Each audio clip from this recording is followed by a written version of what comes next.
Ассаламу алейкум, друзья! В эфире интеллектуально-познавательной телеигра «Эрудить» и я, ее ведущий Рамзан Абуев. Сегодня у нас в гостях ученицы 23-й школы Грозного Ямина Шамаева и Хеда Садаева. Марштовел. Хед, расскажите, какой предмет ваш любимый? История. У нас учитель очень интересно рассказывает, а также на уроке истории можно узнать много чего нового о том, как жили наши предки и так далее. Любимый предмет — это английский, потому что мне нравится его изучать и общаться с людьми других национальностей. Кем вы видите себя в будущем? Очень обеспеченный дизайнер. Очень обеспеченный дизайнером. Я еще не определилась, но думаю между архитектором или лингвистом. Архитектором или лингвистом. Прекрасная профессия. Сегодня мы будем говорить о поэте, драматурге, человеке, который заложил основы русского реалистического направления Александре Пушкине. Говорить о нем можно много. Литературный критик, теоретик литературы, журналист, публицист.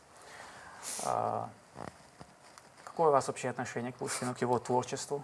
Мне очень нравится творчество Пушкина. Например, раньше нравилось читать его сказки.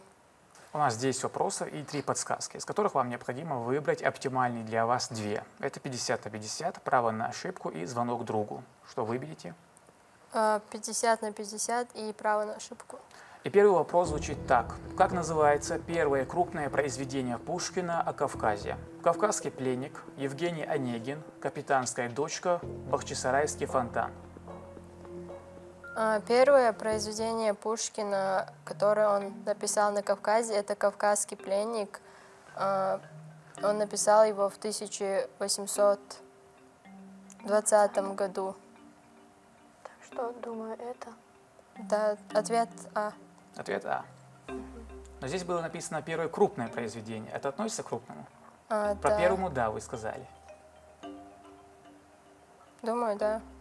Относится. Ответ принят. В 1822 году появилось первое крупное произведение Пушкина о Кавказе «Кавказский пленник». Это абсолютно верный ответ. Поэма дала мощный толчок развитию кавказских мотивов в стихотворных и прозаических произведениях. С этого времени кавказская тематика приобретает широкую популярность в русской художественной литературе. «Кавказский пленник» грандиозный успех принес Пушкину, и поэма была самой популярной среди всех работ автора. Второй вопрос. Болдинская осень – это период упадка творческих сил поэта, наиболее продуктивная творческая пора в жизни Пушкина, название бального сезона, название произведения Пушкина. Ответ В. Наиболее продуктивная творческая пора в жизни Александра Сергеевича Пушкина. Это период, когда его ссылку отправили, там он заболел холерой, и в тот момент он начал больше всего писать, по-моему. Емин, вы согласны с ответом? Да, ответ Б. Ответ Б. Болдинская осень 1830 года – время и место, которые подарили русской литературе лучшие произведения Пушкина. Ныне это село Нижегородской области, наедине самый плодотворный и продуктивный период его творческой жизни. Абсолютно верный ответ. Выбравшись из Болдина, поэт пишет другу, цитата: «Я в Болдине писал, как давно уже не писал». Через 3 года, уже в 1933 году, Пушкин вновь приехал в Болдино и вновь нашел там вдохновение. Третий вопрос. Какой из ниже перечисленных псевдонимов не использовал Пушкин? Феофилакт Косичкин, Алексей Сапогов, Иван Белкин, Александр НКШП.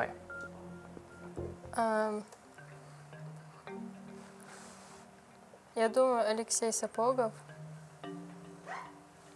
У меня нет вариантов. У вас нет вариантов? Нет. Емин, чем обусловлен Ну, ваши догадки? интуиция. Интуиция. Какие-нибудь вообще псевдонимы знаете, которые он использовал? Нет. Нет. Ответ Б. Ответ Б. А вдруг это неверный ответ? Ну, допустим. Допустим. Да. Вы готовы рискнуть? Верю своей интуиции. Я верю Смело. твоей интуиции. Ответ принят. Пушкин часто пользовался псевдонимами.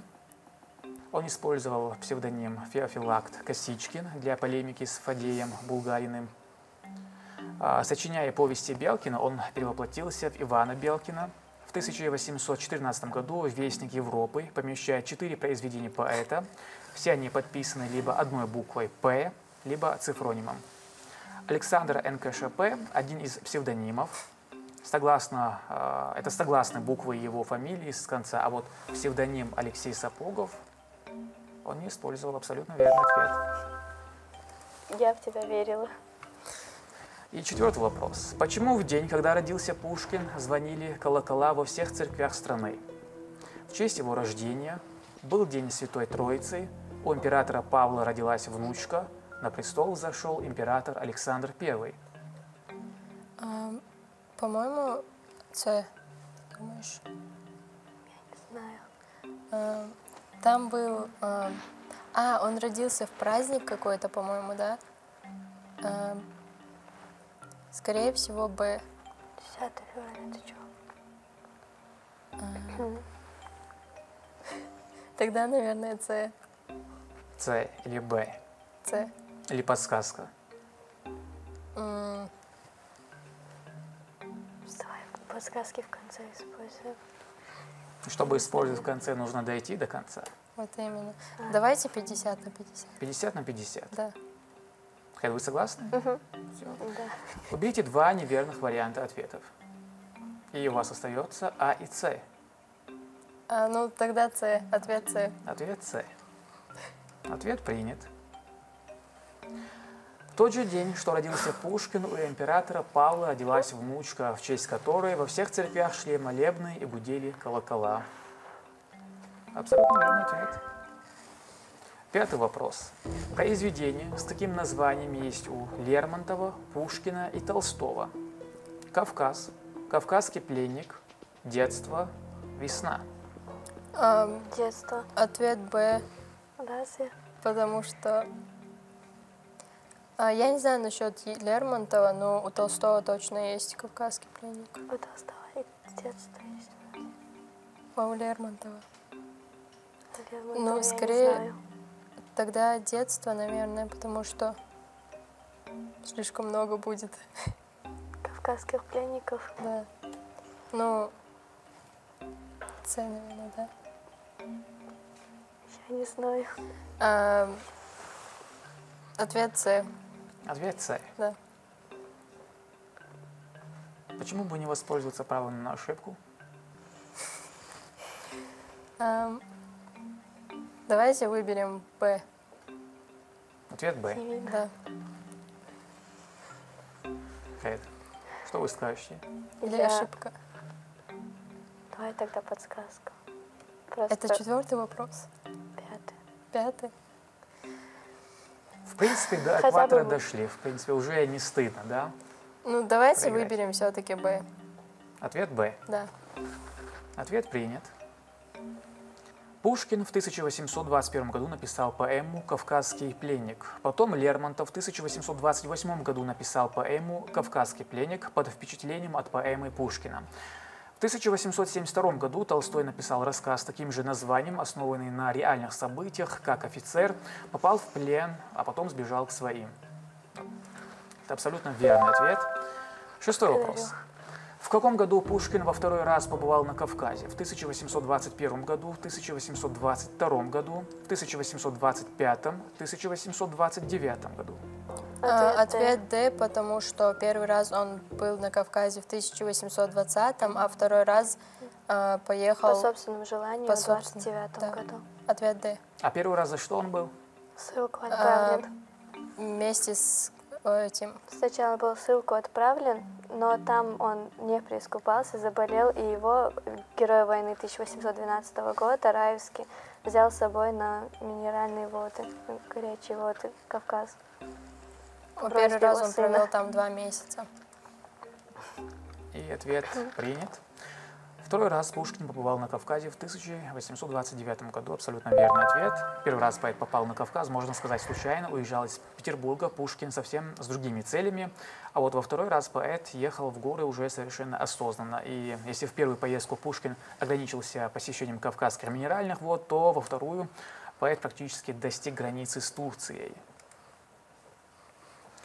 Седьмой вопрос. В каком министерстве служил чиновником Пушкин после окончания лицея?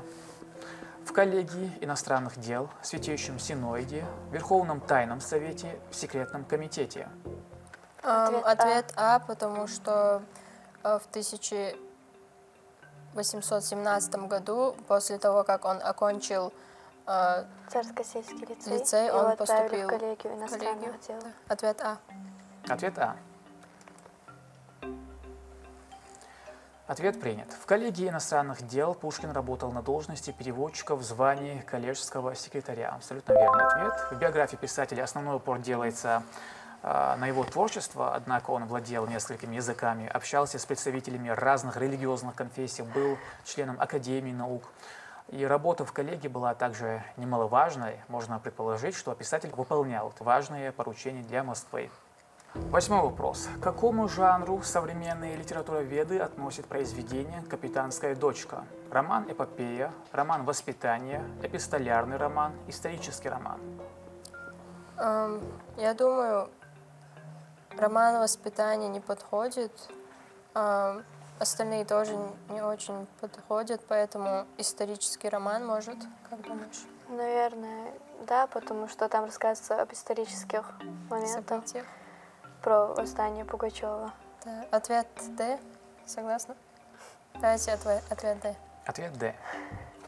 Ответ принят. С одной стороны, «Капитанская дочка» — это в большей степени сосредоточение на довольно непродолжительном периоде жизни главного героя, что характеризует произведение как повесть. И сам Пушкин определил жанр этого произведения как повесть. Однако судьбы героев этой книги связаны с историческими событиями, что характерно для романа. Кроме того, известно, что Пушкин написал «Капитанскую дочку» под впечатлением событий настоящего времени и попытался увидеть проблемы, объединившие недавнее прошлое и настоящее, что позволяет определить произведение как роман. И современные литературоведы относят его к жанру исторического романа. Это абсолютно верный ответ. Девятый вопрос. Какие были последние слова Пушкина? «Жить дальше никак не получится. Жизнь кончена, тяжело дышать, давит. Я проигрываю. Меня застрелили, меня застрелили». Может воспользоваться подсказкой? Давай.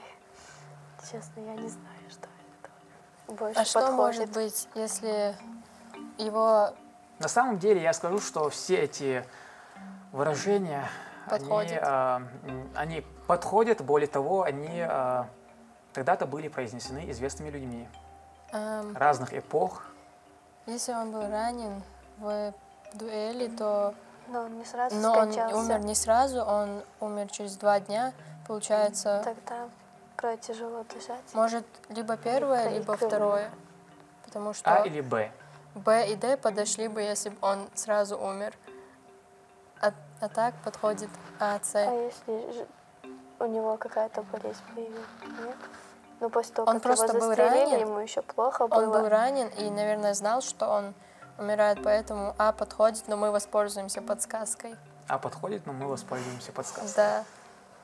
Право на ошибку. Это абсолютно верно. Так, право на ошибку вы берете. Да. И ваш ответ? А. А. Ответ принят. Пушкин вдруг будто проснулся, быстро раскрыл глаза, лицо его прояснилось, и он сказал: «Кончена жизнь, тяжело дышать, давит». Это были последние его слова. Хорошо, что воспользовались подсказкой. И финальный, 10-й вопрос.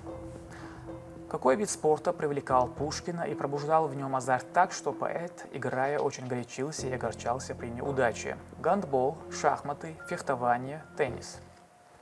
Надо подумать. Тогда было популярно фехтование и шахматы. Я думаю, что-то из этого. Все же, по-моему, это шахматы. Фехтование, я не думаю, что азарт Да, я тоже особенно думаю про деньги. шахматы, потому что он наверняка был умным. Шахматы, Но нужно Ну, же немного фехтование не- отдохнуть. Да. Дать отдохнуть мозгам, может быть, все же фехтование. Но он любил дуэли, так что на мячах не думаю, И, что он очень... и фехтование, и шахматы подходят, но Всё я же все равно шахматы. думаю шахматы. Шахматы. Да. Ответ Б. Ответ Б. Это окончательный ответ? Да. Да. Ответ принят. В библиотеке поэта хранилась книга первого русского шахматного мастера Петрова.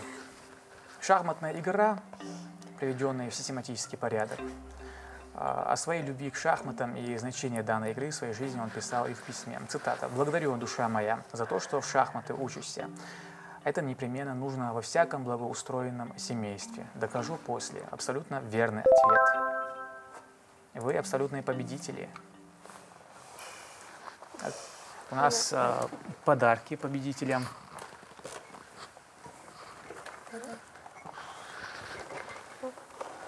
Там что? Спасибо большое. Такой формат игры для нас был новым, потому что конкурсы, на которые мы ходили раньше, не были похожи на этот, и это огромный опыт для нас. Мы очень переживали, потому что один раз ответить неправильно, мы могли бы проиграть всю игру, а также это большой опыт для нас в будущем. Я думаю, это пригодится. Хедями, я рад, что вы приняли приглашение, пришли. Горд, что вы выиграли. Пожелаю вам удачи в ваших начинаниях. Да, Это была интеллектуально-познавательная телеигра «Эрудити», и я ее ведущий Рамзан Абуев. Если вы хотите принять участие в нашей игре, пишите и звоните на номер, который вы сейчас видите на своих экранах. Адикуэл Маршайл.